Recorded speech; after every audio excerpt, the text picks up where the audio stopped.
از نفاق و دشمنی بین خود دوری کنید. د هیواد د خپلواکۍ ورځ په کابل کې د ولسي خلکو لخوا په ځانګړو مراسمو سره ولمانځل شوه. وحدت و بیادری و اتفاقتان را نگاه کنید. د دشت برچي سیمې ګڼ شمېر ولسي خلکو، دیني عالمانو او یو شمېر حکومتي مسؤلینو په دې مراسمو کې ګډون کړی و. د مراسمو ویناوالو وویل چې د هیواد ټول وګړي دې په یووالي کې ژوند وکړي او د نظام ملاتړ دې وکړي. راسه قدرمنه ځوانه، ذهن دې استعمال که چا ته واک مه ورکوه، مذهبي اختلاف ته واک مه ورکوه او فیزیکي اختلاف ته وخت مه ورکوه. راسه خپل ذهنیت دې استعمال کړه. نن زمونږ پښتانه، تاجک، ازبک ورونه په ډېر ډاډ او اطمینان سره بامیان ته ځي، له بند امیر نه دیدن کوي او زموږ هزاره ورونه نه استقبال کوي. په ډېر آرامي او سکون سره زموږ هزاره او ازبک ورونه ځاځیو ته، پکتیا ته، خوست ته ځي، له تاریخي ځایونو نه لیدل کوي او په ډاډه زړه باندې ځي او راځي او هغه ورونه چې په هغو منطقو کې دي د دوی مېلمستیاوې کوي.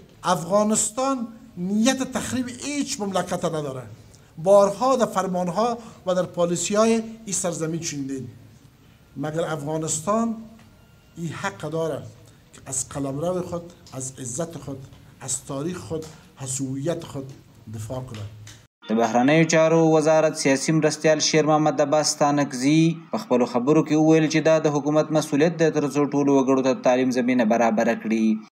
بر هر حکومت اسلامی لازم است تا زمینه علم بر روی تمام برادرها و خواهرها آزاد بسازه و خلاص بسازه. ښاغلي ستانکزي له خلکو وغوښتل چې په یووالي کې د ژوند وکړي او د نظام ملاتړ دې وکړي.